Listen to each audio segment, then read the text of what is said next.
Sede perfeitos, como é perfeito nosso Pai que está nos céus. Foi o que Jesus disse. Parece até algo assustador, né? Ser perfeito como Deus. Mas Jesus, ele quis apontar o caminho do esforço. Que a gente tem que estar sempre tentando. E não parar, não se acomodar. Porque muitas vezes a gente diz, eu nunca vou chegar na perfeição de Jesus, assim por diante. Há muitas pessoas que dizem esse discurso. Mas a mensagem evangélica é uma mensagem de otimismo, de perseverança. Persevere. É mais ou menos isso. Quando ele começa a falar isso, ele vai dizer o que seria esse caminho para a perfeição. E é algo que ao longo dos anos foi um tanto quanto esquecido pelo evangelho, que nos foi legado. É aquela questão do amar os vossos inimigos.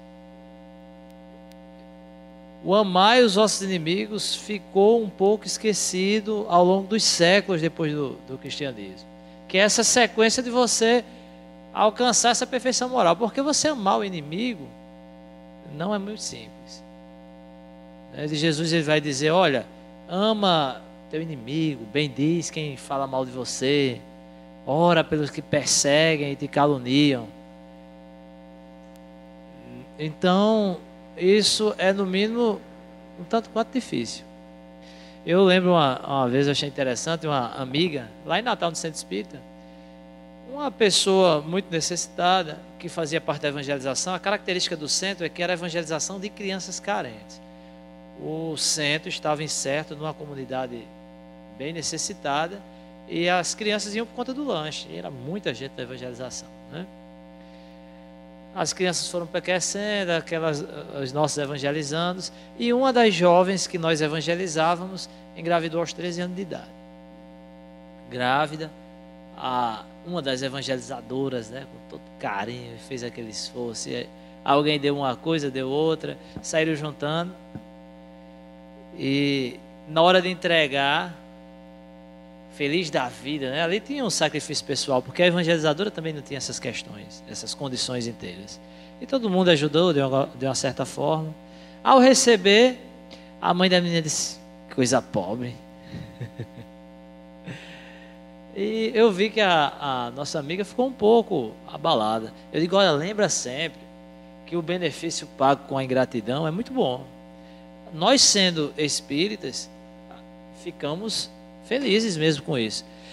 Eu achava engraçado que eu, quando vim aqui em Aparelhas, eu tinha uma tia, ela me pediu um favor, eu fazia, ela disse, Deus lhe pague. Eu ficava tão feliz quando ela dizia, Deus lhe pague. Porque lá no fundo a gente ficava, né, esperando, olha, vai ter uma... Pelo nosso egoísmo ainda, e aí ele vai colocando. O tempo todo o Evangelho está dizendo que as nossas imperfeições, elas estão ali girando em torno do egoísmo e do nosso orgulho, né? Porque o egoísta, ele quer as coisas para ele vê muito o lado dele, não vê o lado do outro. Então, uma pessoa muito egoísta, ela recebe um enxoval, como a mãe dessa garota, e vai dizer que enxoval pobre, né? E por que não orgulho? Não é porque pobreza não é sinal de humildade, não é verdade? Existem ricos bem mais humildes do que determinados pobres, extremamente orgulhosos. E como os tem? Pessoas sem condições, orgulhosas. Então ele dá essa diretriz, que nós devemos seguir para um dia alcançarmos a perfeição. Amai os vossos inimigos. Por que eu digo que isso foi assim, um tanto esquecido? Eu li um livro recente de Tolstói, Leon Tolstói. Ele é um escritor russo, bem conhecido. Foi quem escreveu um livro chamado Ana Karenina, que Frederico Menezes, na palestra dele, disse que Leon Tolstói, na espiritualidade, sofreu muito, porque muitas pessoas que leram o livro Ana Karenina, se baseando na personagem que suicida-se, cometeram suicídio. Então ele sofre um pouco com isso. Mas quem lê o livro vê que não há apologia nenhuma ao suicídio, não. Pelo contrário, né? Ele mostra quem... Mas como essas pessoas gostam de ver todas as mensagens muito deturpadas, algumas pessoas cometeram suicídio após ler esse livro, em que a personagem comete isso depois de graves desenganos amorosos. Mas Leon Tolstói, na sua habilidade no falar, ele vem falar sobre a doutrina da não violência. Porque lá na Rússia haviam dezenas de seitas de pessoas que estavam se recusando reiteradamente a ir à guerra. Não vou à guerra. Apanhavam, eram torturados e não iam à guerra. Diziam às autoridades: por que me bates? Você pode até me matar, mas eu não vou à guerra, porque eu sou cristão. Disse uma série de seitas que eu nunca nem ouvi falar. A gente nunca nem ouviu na televisão. Eu não sei mais nem reproduzir o nome, porque eu já esqueci. Eram nomes que eu nunca ouvi falar. Mas eram dessas seitas que teriam certamente a continuação, né, dos primeiros cristãos. Porque os primeiros cristãos, eles foram difundidos por muitos lugares, né? Há pouco tempo conhecemos os cristãos coptas, porque estavam sendo mortos pelos muçulmanos. Até então ninguém sabia, né, que existia os cristãos coptas. Descobrimos depois desses atentados que eles eram descendentes da igreja de João, fundada por João Evangelista, né? Quebrando aquele paradigma de que uma determinada instituição dizia que ela era a única, fundada por Deus, e que Pedro seria o primeiro papa. Não é verdade. Os primeiros cristãos não tinham papado. Não tinha essa autoridade central a qual todo mundo estava subordinado. Os apóstolos, de uma forma geral, eram, como eu posso dizer, não tinha relação de hierarquia. Não tinha. Pedro não mandava em João, que não mandava em Tiago, e assim por diante. Eles cooperavam uns com os outros. Era uma relação, de fato, fraternal. E por que isso se perdeu? Quando Leão Tolstói vem dizer que lá em 1900, em que assim, estava generalizado aquele pensamento belicoso, de guerra, em que as nações da Europa se preparavam para a Primeira Guerra Mundial, que havia aquele nacionalismo exacerbado, a questão do serviço militar obrigatório, né? Uma série de questões ideológicas impelindo os povos a se guerrearem. O orgulho individual se transformando no orgulho de nação, de querer fazer o outro subjugado. Assim foi a época em que Tolstói viveu. E acontece que algumas pessoas estavam se resistindo. Casos, inclusive, investigados de alguém que teria sido até morto, mas recusou-se até a morte a não ir para o confronto. Tolstói vem dizer que isso aí é um cristianismo, porque Jesus ensinou isso. Vai lembrar que Jesus disse essas palavras que eu disse aqui no início da palestra: amai os vossos inimigos, bendizei aqueles que vos maldizem, orai pelos que vos perseguem e vos caluniam. Se tiver a oportunidade de fazer o bem a ele, façam. Não, o cristianismo, na versão de Tolstói, não autorizava-nos usar a força. Nós não tínhamos esse direito. Eu me lembrei do livro, de uma história que eu já contei aqui, de Simeão, em que Simeão de Samaria, recusando-se a dar uma informação que o líquito queria, sabendo que ele seria morto, mesmo assim não cede, e ele vai dizer que prefere morrer a agredir quem quer que seja. Renuncia, inclusive, o direito à legítima defesa. Então ele é martirizado, ali em sua casa, amarrado a uma cruz, onde é açoitado até o derradeiro suspiro. Não que o Espiritismo diga que não se pode fazer uso da força para que os maus dominem. Não, o Espiritismo não diz isso. Eu estou dizendo Tolstói lá no livro dele. Mas ele vem construir na sua argumentação dizendo que o cristianismo que nós herdamos está todo deturpado. Todo deturpado. Lá em 1900, as igrejas católica e protestante confirmavam a guerra, legitimavam a guerra. Esses hereges recusavam-se a ter que fazer o uso da força. Recusavam-se, porque não achavam lícito. Então ele argumentava que você deveria até renunciar a questão do poder estatal, que o Estado era opressor e assim por diante, e que um bom cristão deveria recusar, inclusive profissões do tipo policial, delegado, juiz, promotor, porque é tudo isso que vem a ser a força do Estado impondo-se. Claro que Leão Tolstói levou ao extremo isso aí, mas com a argumentação muito lógica ele vem dizer que o cristianismo foi deturpado. Deturpado porque colocou outras questões acima do que é relevante, que era o que Jesus ia falar. Ele vai colocar como ponto central de sua doutrina a não violência. Teria influenciado Mahatma Gandhi. Quase todos nós ouvimos falar de Mahatma Gandhi, que conduziu o processo de libertação da Índia de forma pacífica. Enquanto todos os países que haviam conseguido independência foram brigando, Gandhi conduziu o seu povo disposto a morrer, mas desde que que morresse sem derramar uma gota de sangue britânico. Então a proposta de Gandhi era essa: podia morrer 1.200 hindus, como morreu lá naquele massacre que houve naquela praça pública. Desde que os hindus, as pessoas que faziam parte do movimento, não revidassem. Quem assiste o filme, em determinado momento, bem comovente, porque vários hindus estão lá sentados, reivindicando que era o princípio da não obediência. Ora, se nós somos colônia da Inglaterra, por que a Inglaterra quer nos manter colônia? É porque nós compramos os produtos. Pois bem, vamos deixar de comprar. A partir de hoje, nós mesmos vamos fazer nossas roupas. Mostrava ele naquela máquina bem rudimentar de fazer tecido, ele mesmo fazia as roupas. Nós mesmos produziremos o nosso alimento. E o sal, nós mesmos vamos pegar ali da água do mar e vamos botar para evaporar e vamos fazer o sal. A gente não precisa comprar isso.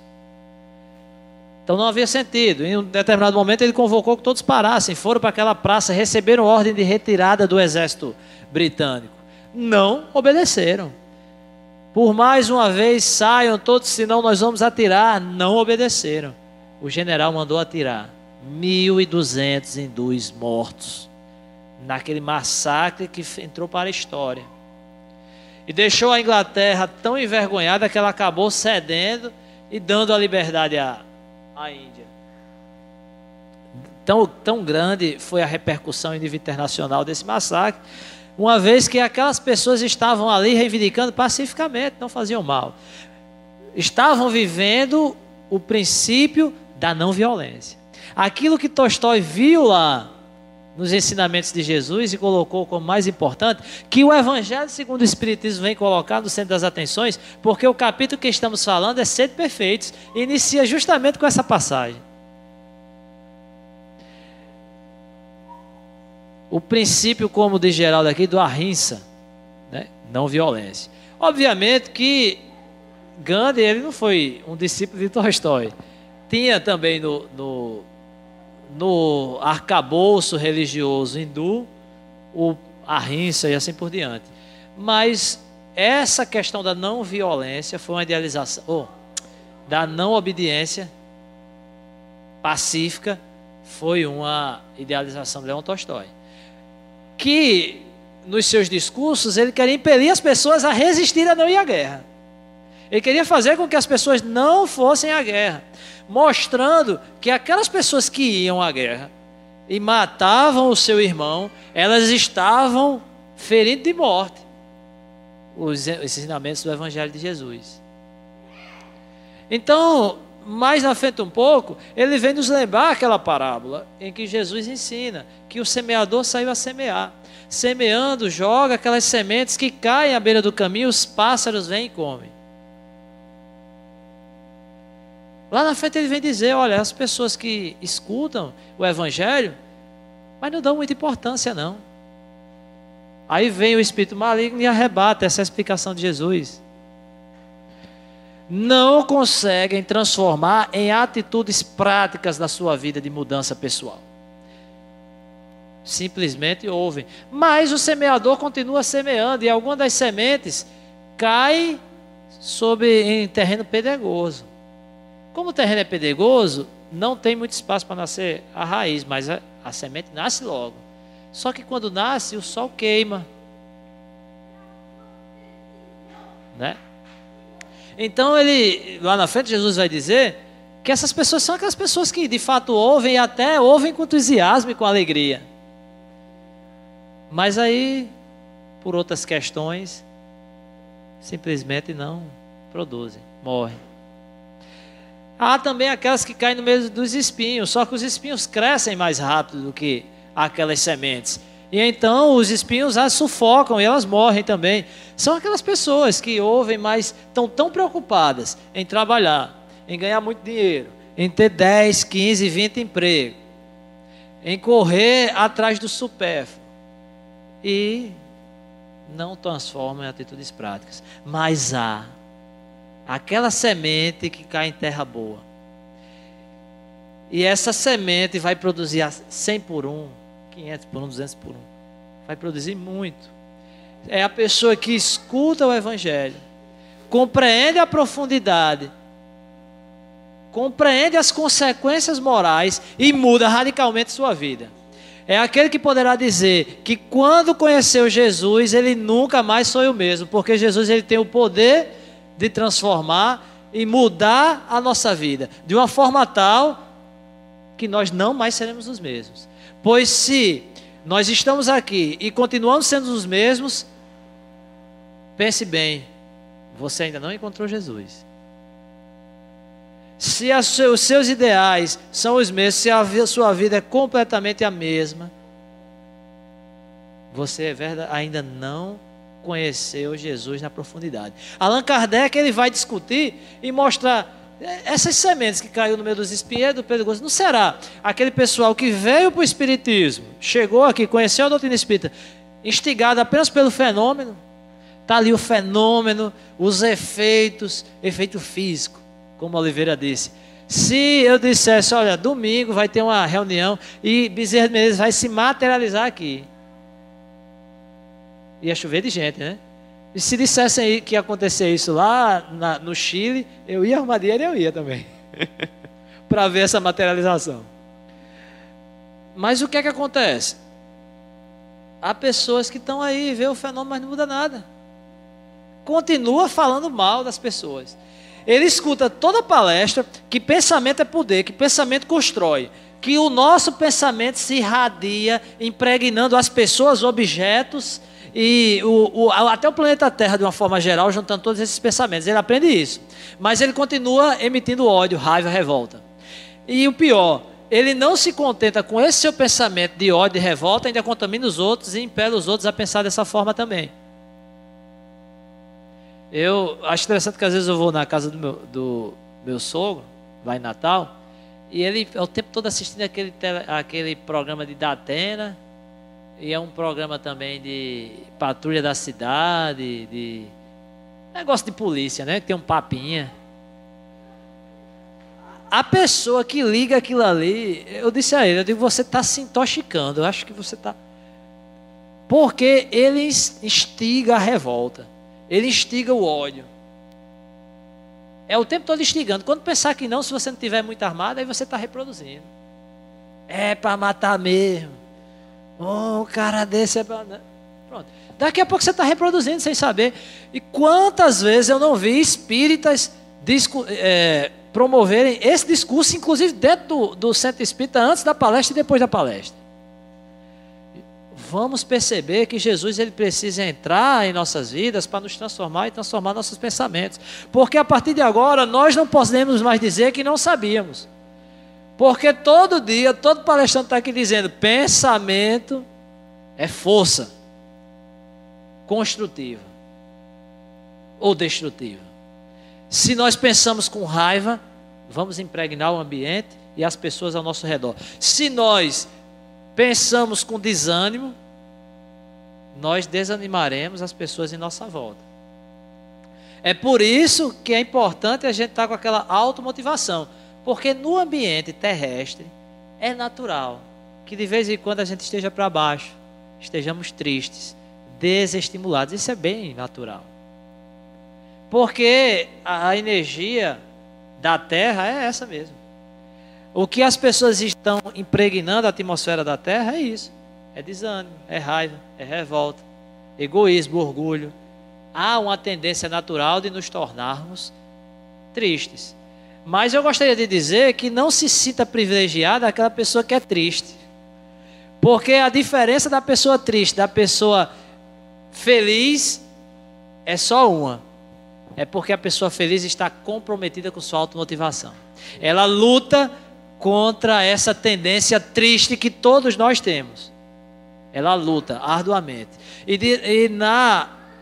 Como fruto dessa luta, ela consegue se motivar. Às vezes a gente não consegue só. E quando a gente não consegue só, é interessante que a gente procure pessoas motivadas. Porque se a gente não está conseguindo só e se acompanha de muitas pessoas tão ou mais desmotivadas, a tendência é que a gente vá cair nessa atmosfera. Porque pensamento é poder. Então nós nutrimos as pessoas que estão perto da gente com essa energia, boa ou ruim. Olha que coisa fantástica. Eu posso tornar o mundo mais feliz se eu irradiar a felicidade. Se eu sorrio para as pessoas, eu estou dando minha contribuição para que o mundo seja um mundo mais sorridente. Allan Kardec, então, ele falando sobre essa parábola das sementes, ele vai dizer, olha, aquelas pessoas que vêm, têm a comunicação com a questão mediúnica, mas não mudam nada. Está vendo o depoimento do irmão que está sofrendo do lado de lá, porque ele foi um homem de 20 mulheres aqui. Então ele ouve aquilo ali e acha que é só com aquele espírito lá e comigo não, e que eu posso fazer e que não vou ter esse problema. Ou então ele vai ver algum irmão feliz, dizendo que está irradiante de felicidade, mas a sua vida fez com que ele renunciasse a alguns bens. E vai ver que o que tornou-o feliz lá na outra vida, não é o que a gente está perseguindo para a gente ser feliz. É porque tem muita gente aqui que está perseguindo para ser feliz uma casa boa, um carro bom, um equipamento tecnológico, um tablet de última geração, um smartphone de última geração. Acha que isso trará felicidade para ele. Mas ele compra cada vez mais um smartphone mais invocado e aquele vazio continua do mesmo jeito. Então ele acha que o vazio da existência dele será preenchido com aquela TV por assinatura. Aí ele percebe que passa os 40, os 100, os 200 canais da TV por assinatura e o vazio permanece. Ele adquiriu aquele smartphone tão sonhado, adquiriu aquela TV por assinatura tão sonhada e o vazio continua do mesmo jeito. E ele, para sua infelicidade, ele continua vazio. Então, isso aí são essas sementes que estão caindo nos espinheiros. A gente não está percebendo que o Evangelho de Jesus é uma mensagem que deve nos fazer mudar os nossos pensamentos, mudar a vida. Nas nossas relações não é algo para você viver e discutir só aqui em palestra, não. É para você discutir na vida. Ele vem falar também, nesse capítulo, das relações de poder. Olha, toma cuidado, viu, com dinheiro e com poder. Porque o dinheiro, quando ele está presente na mão de uma pessoa, ele não está presente para satisfazer as paixões da gente, não. O Espiritismo, o Evangelho segundo o Espiritismo, vem deixar bem claro que a gente vai prestar conta do bem que fez ou deixou de fazer. A gente vai prestar conta do uso que fez dos nossos bens. Então aquele que tem muita oportunidade de fazer o bem, e muito lhe será cobrado. Assim também como o poder. O poder não existe para a gente estar esmagando o fraco, fazendo os nossos subordinados sofrer o peso do nosso despotismo. Negativo. Não é para isso. E quando a gente fala assim em poder, a gente só pensa assim, poder é quem é presidente, quem é prefeito, sei o quê. Não. Quase todo mundo aqui já contratou um pedreiro, já contratou um marceneiro, uma faxineira, uma pessoa para uma lavagem de roupa. Quase todo mundo. E como é essas relações? Eu me lembro, um amigo pintor dizendo que fez uma empreitada de um serviço lá. A empreitada é aquilo que você diz, é tanto o serviço, né? E se você demorar mais, prejuízo seu. Se você conseguir terminar mais rápido, lucro seu, né? Se você acha que o serviço de uma semana você consegue fazer em 2 dias, você vai ganhar o dele daquela semana. Pois bem, esse meu amigo só trabalhava na empreitada. Ele disse que fez uma empreitada lá em Jardim Seidora, muito grande, e se perdeu. Quando ele se perdeu foi mais ou menos assim. Ele estimou que acabaria o serviço em 2 meses. Era um serviço muito grande. Só que ele passou 2 semanas a mais do que os 2 meses que ele estimou. Então ele entrou no prejuízo para ele. Quando ele vinha no prejuízo, aí o camarada era dessas pessoas assim, empresário, mas era empresário assim. Ele disse, olha, é o seguinte, se você não terminar a empreitada, eu lhe mato. Agora eu lhe mato mesmo. E realmente o cara tinha capacidade de fazer isso. Então ele disse, não, empreitei, eu vou terminar. E disse que quando chegou o último dia, que chegou o prejuízo, todo dia o cara estava lá, né? Se quebrou, né? Se deu mal, saiu no lucro. Ficava fazendo chacota, ele terminando o serviço. Ele disse, tem como você pelo menos me arrumar comida? Não, problema seu, se vire. Então ele passou, depois da empreitada, mais 15 dias, pagando transporte, pagando comida, ele nem fez isso.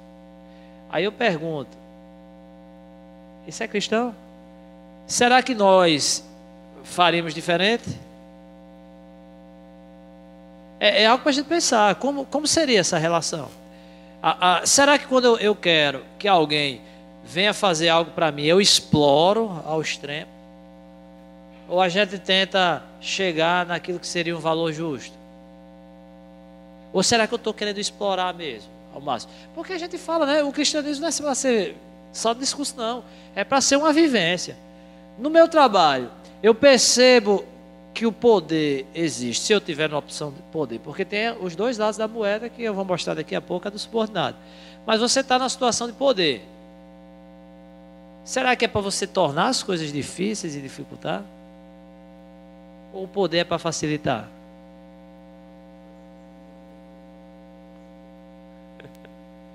Tem muito disso aí. Infelizmente, ele falou aqui na Marinha, né, que o militarismo tem muito disso. Pessoas que tornam realmente um fardo a relação de subordinação. Um fardo terrível, pesado de carregar, que demanda muito esforço. Ele falou aqui da Marinha, eu me lembrei do documento. Eu trabalho em Jucurutu hoje, né? Se eu tiver de pedir um óleo para uma viatura, eu tenho que mandar um documento para Caicó. Aí o comandante de Caicó tem que mandar lá para Natal, para um órgão chamado CPI. Aí quando chega lá no CPI, o cara só faz carimbar e manda para a DAO. Na verdade, a DAO é a Diretoria de Apoio Logístico. Na lógica, eu deveria mandar para a DAO, né? Não tem para que eu mandar para Caicó, tampouco para esse CPI. É só perda de tempo e burocracia sem sentido, né? Mas tudo bem. Eu achei engraçado, quando eu assumi lá, aí não tinha uma cadeira para sentar, não tinha computador, não tinha impressora, não tinha nada. Eu disse, mas rapaz, está difícil, né, a situação. Aí eu fui na casa de um soldado, fiz um documento na casa do soldado, imprimi e digo, daqui eu vou direto para o CPI, sem passar pelo comando lá. Aí eu passei mais ou menos uns 30 minutos levando carão. Tá, não sei o que, com pau, mais ou menos 30 minutos de carão, eu calado lá, escutando o carão. Aí eu disse, tá bom. Aí eu digo, não, porque eu assumi lá ontem, aí não tinha nada, e se eu fosse em Caicó, para mim era contramão, porque de Jucurutu para Natal já é caminho, né? Aí eu ia em Caicó, voltar para Jucurutu para vir para Natal fica complicado. Eu ia chegar aqui fora do expediente, não ia mais pegar nem expediente. Então foi por isso que eu fiz. Não, mas você não concorda não? Que você está ferindo a hierarquia, a disciplina. Aí eu fiquei calado. Ela passou 30 minutos dando carão e eu calado. Ela disse, você não concorda não? Fiquei calado. Aí depois ela perguntou, não, você não concorda não? Eu fiquei calado. Porque lá no fundo eu tive vontade de dizer, eu concordo que isso não tem nada a ver com hierarquia e disciplina, isso tem a ver com má gestão. E é por isso que a nossa instituição é tão ineficiente, é por causa desse tipo de pensamento. Eu venho aqui para dizer, mas a gente está treinando, porque Jesus, quando entra na vida da gente, tem que aprender a nos transformar. E quando você engole determinadas coisas calado, você está exercitando 2 virtudes. A paciência e a humildade, né?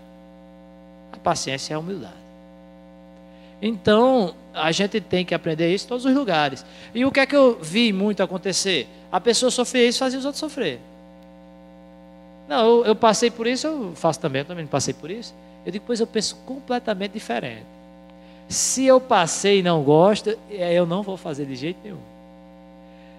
Aí eu me lembro que eu fui lá em Mossoró e tinha no tempo da academia, um dos meus amigos ficava o tempo todo criticando. Isso é muito sem futuro. Isso é questão do militarismo. Isso é uma... Criticando o tempo todo. Aí eu vou lá em Mossoró visitá-lo. Eu digo, aí, vamos almoçar? Ele disse, vamos, mas espera aí. Aí colocou o pessoal em forma, os alunos soldados. Estava tendo curso de formação de soldado. E botou. Colocou o pessoal para fazer flexão. Olha, chegou fulano, oficial lá, não sei aonde. Todo mundo aí. Eu digo, ei, menino, deixa de muganga. Eu vim aqui lhe chamar para almoçar. Agora, se você quer se amostrar para o pessoal e não quiser almoçar, eu vou embora, almoçar com os outros. E ele ficou lá se amostrando e fazendo coisa lá. E eu fui embora almoçar com meus outros colegas. E ele ficou lá pagando embuste para... E o mais interessante de tudo isso, no tempo que a gente passava por isso, ele só fazia reclamar, dizer que não tinha futuro, mas uma vez formado, pronto, não dá certo se eu estiver na base, né? Mas se eu estiver no topo, aí dá certo. Mais ou menos o discurso é esse. É o discurso do egoísta. Então a gente tem que mudar em todos os lugares, o subordinado, por sua vez. A gente tem um dever, porque esse mesmo capítulo a gente vai falar do dever, todos nós temos dever. E o caminho é o dever. Quando Emmanuel chega lá e diz para Chico Xavier, a gente vai escrever 30 livros. Ele disse, 30 livros, né? Eu vou ganhar na loteria? Disse, não se preocupe não, comece a trabalhar, o resto vem. E disse, mas vai ser necessário o quê? 3 coisas serão necessárias. Qual é a primeira? Disciplina. A segunda, disciplina. A terceira, disciplina. Disciplina aí é sinônimo de dever. Porque nós temos deveres. Nós temos deveres de irmão, de filho, de pai, de funcionário, de patrão, de vizinho. Tudo isso nós temos deveres. Não é interessante fugirmos dos deveres, porque esses deveres serão os que nós prestaremos conta. Aí às vezes eu fico pensando assim, às vezes a gente é vizinho. Olhe bem, a gente é vizinho de um senhor de idade, de 80 anos, que mora sozinho e nunca foi lá ajudar em nada. Aí será que isso não é no dever não, de bom vizinho, para esse idoso? Ou será que a gente só tem o dever de fazer a caridade, é um negócio bem assim, então, né? O próximo, às vezes a pessoa confunde que o próximo é o próximo bem próximo, né? E vai se irradiando. O próximo bem próximo é o filho, o pai, a esposa, o irmão que está em casa. Aí depois vem o vizinho, o bairro, a cidade, o centro, né? E assim vai, subindo. Então nós temos esse dever de caridade com todos. Nesse mesmo capítulo também vai falar do homem de bem. E o homem de bem é uma passagem assim, muito eloquente. Tanto é que essa passagem tem no Livro dos Espíritos e tem também no Evangelho segundo o Espiritismo.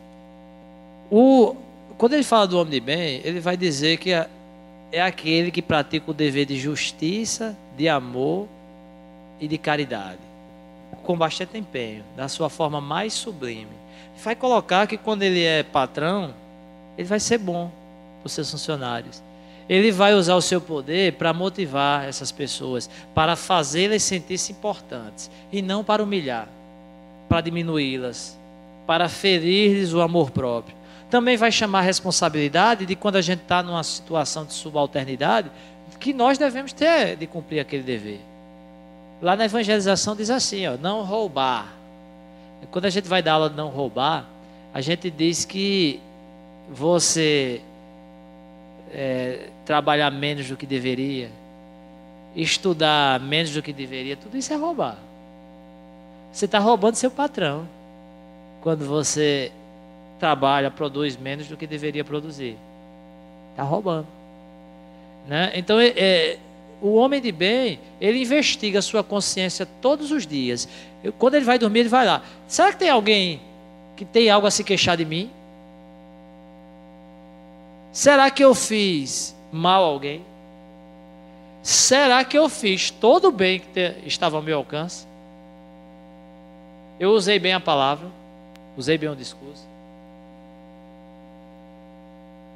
Tem que fazer isso toda noite que a gente for dormir.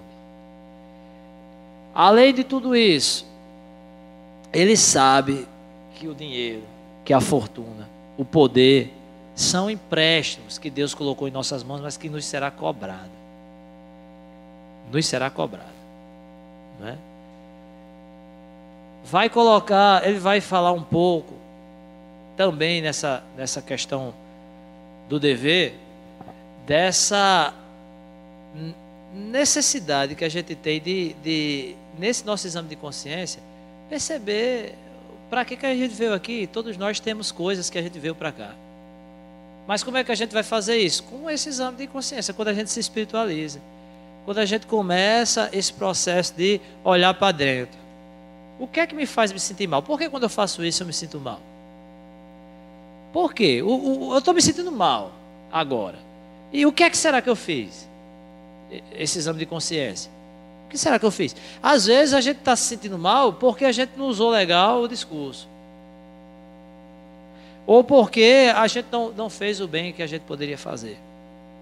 Ou porque nós estamos alimentando o vício da preguiça. Isso também nos faz sentir mal. Porque o processo de ser feliz passa pelo processo de sentir-se útil. Não é à toa que o Espiritismo vem trazer fora da caridade uma salvação. Quando você está praticando a caridade, você é útil. Né?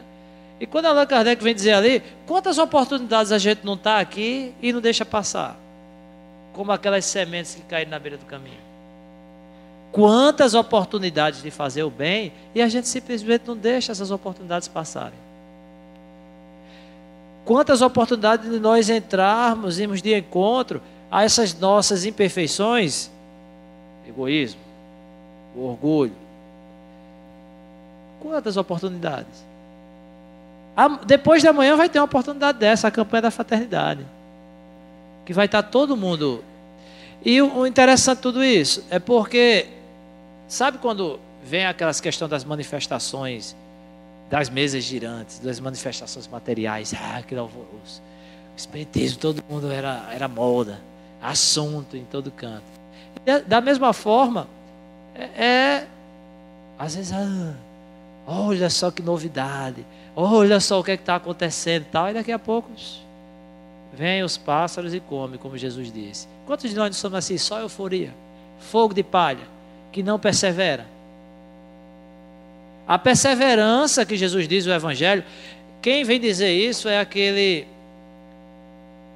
o professor lá, Celestino, Severino Celestino, ele vem propor uma tradução para o Sermão do Monte, das bem-aventuranças, bem-aventurados os pobres de espírito, que essa palavra bem-aventurança seria bem próximo de persevere, numa das palestras dele. Mais ou menos como você veja, perseverem os pobres de espírito, perseverem os que choram, porque eles serão consolados. Perseverem os que têm fome e sede de justiça. Então essa palavra é a perseverança. Temos essas oportunidades a todo tempo de humilhar o nosso orgulho, o nosso egoísmo, mas a gente deixa passar. Já pensou a gente desencarnar-se amanhã, a gente vai passar em nossa mente o que é que eu fiz? E aí vai passar na nossa tela mental toda a nossa vida. As oportunidades que a gente aproveitou, as oportunidades que a gente deixou, para chegar e aprender de uma forma bem dolorosa, o quanto se deve aproveitar o tempo. E aquele livro, Voltei, teve um impacto muito grande assim, me impactou muito, porque eu me identifiquei muito com aquele Jacó, sabe? O irmão Jacó, no livro Voltei, ele foi alguém palestrante espírita, dava palestra para muita gente, chegou a ser presidente da federação, participou, coordenando de várias campanhas, mas chegou numa situação difícil, muito difícil lá na espiritualidade. Lendo esse capítulo, a gente vai lembrar o porquê que ele chegou nessa situação difícil lá na espiritualidade. Porque, segundo as palavras que tem aí, não sei de qual espírito, mais vale pouca virtude com modéstia do que muita virtude sem modéstia. Então, a pessoa que ergue um pedestal sobre si diz: olhe como eu sou virtuoso, olhe como eu sou caridoso, eu faço assim, eu sou não sei o quê, isso aqui se não fosse eu não existia. Ninguém nunca na história fez como eu, né? Tem que passar por mim, né? Tem que passar por mim. Então, mais vale, segundo as palavras do Evangelho segundo o Espiritismo, pouca virtude com modéstia, do que muita virtude sem modéstia. Então, o irmão Jacó, não sei se por conta disso que o livro não diz, mas ele chega numa situação difícil, né? Precisa de socorro. Estava tão difícil a situação dele que o pessoal retirou ele, auxiliando, ele foi levado à beira do mar para que aquelas energias vindas do oceano pudessem ajudar de alguma forma. E a equipe de Bezerra mostrou como seria. Então ele passa todo um processo na espiritualidade, querendo sublimar e emitir alguma luz, porque ele não emitia luz nenhuma. Emitir luz ao desencarnar é sinal de progresso, tá certo? É sinal de felicidade. Alguém que desencarna e emite luz é sinal de felicidade. E irmão Jacó não emitia luz. Não emitia. Passou muito tempo. Ele, em determinado momento, chora as lágrimas porque saiu uma luz muito tímida de seu peito. Depois que ele se transforma e percebe que ele tem que ser humilde, que ele começa a exercitar a humildade. Isso também aconteceu com André Luiz, né? Se a gente lembrar, ele chega um pouco arrogante, chega lá em nosso lar, diz: não, eu sou médico, vou ajudar. Aí piora bastante, né? O pessoal vem da emergência: você não pode não. Não, mas eu era médico lá na Terra, não sei o que, a sua ciência lá da Terra não serve de nada aqui. Ele passa muito tempo sofrendo. O livro, o filme é bem... E o livro também é resumido, né? Mas o filme é bem mais resumido. E mostra ele sofrendo um bocado as consequências do seu próprio orgulho. Até que cai a ficha, desperta nele a necessidade de ser útil, e alguém começa a vomitar lá nas câmaras lá bem complicadas, muito sujo, uma gosma lá muito nojenta, segundo a descrição do livro. Ele pega ali e começa a limpar. Ali ele começa a exercitar a humildade. É onde ele começa a mudar a sua atitude mental e a tornar-se apto para tarefas mais difíceis, de mais responsabilidade. E assim foi. E já falei várias vezes, mas foi muito marcante e isso é importante. Ele, no livro, se diz que sentiu até uma ponta de inveja, porque alguém que havia acabado de desencarnar, já desencarnou ali emitindo muita luz, não ficou nem ali, deu nem para conferir, já foi subindo. Porque é mais ou menos assim, quando aqui na vida a gente faz uma atitude boa, de caridade, que você vem de pensamento, de coração, por exemplo, para a campanha do Quilo depois de amanhã, e você renuncia ali, você está modificando a estrutura do seu perispírito. Seu perispírito está se tornando mais sutil.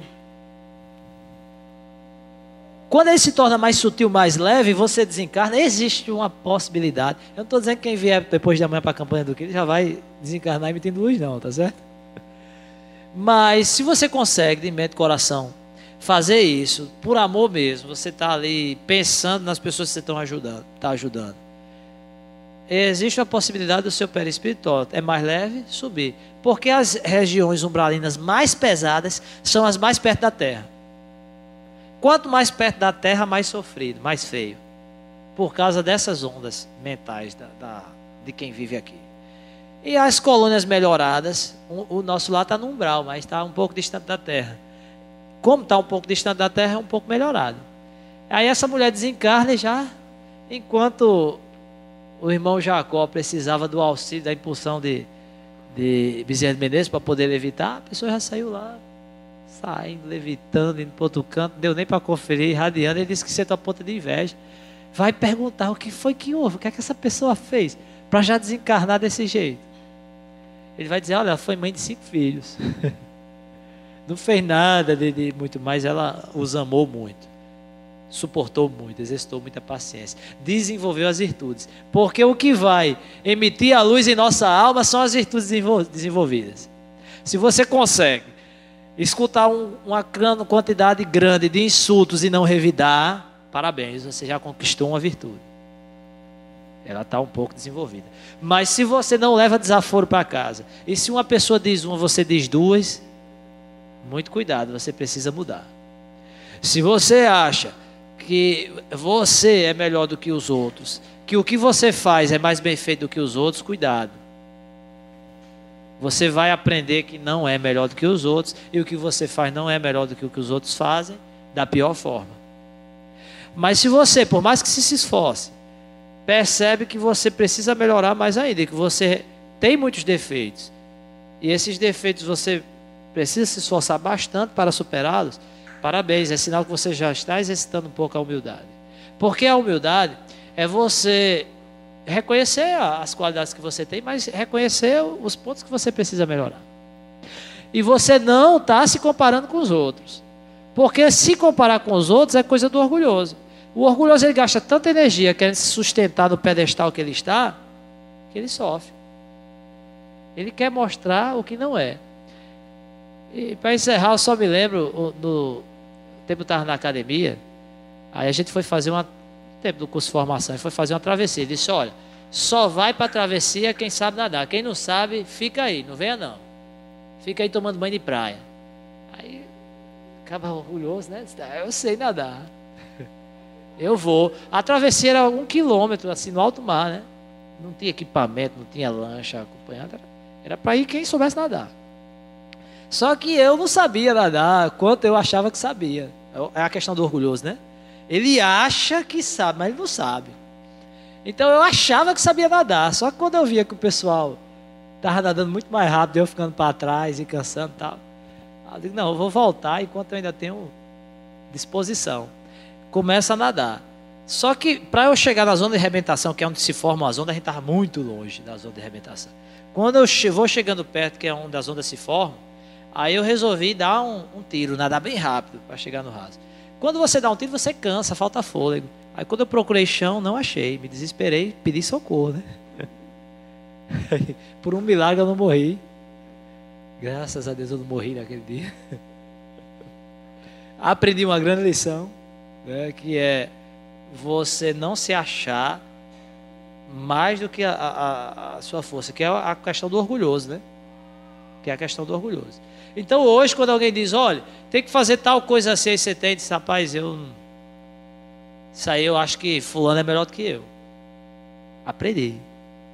Fulano é melhor do que eu. Coloque fulano, que eu tenho certeza que ele vai fazer isso aí melhor do que eu.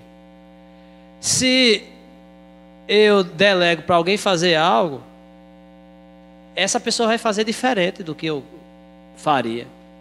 Mas se eu estou delegando para ele fazer algo, ele vai fazer diferente, mas você não vai desmanchar o que ele fez, não.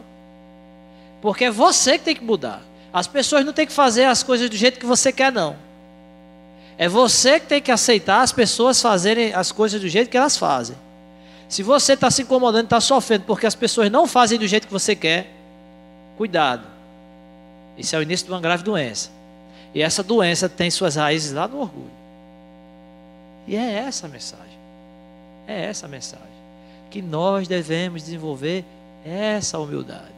Que nós devemos exercitar esses pensamentos, que é a grande força mental. Construtora ou destruidora. E que nós somos espíritos que estamos passando aqui. O corpo não nos pertence, o dinheiro não nos pertence, o poder não nos pertence, o emprego não nos pertence. Nós estamos aqui de passagem. Devemos lembrar sempre isso. E aí eu gostaria de terminar contando uma pequena história. Não vou contar a pequena história não. Muito obrigado pela atenção e vamos convidar Gilbert para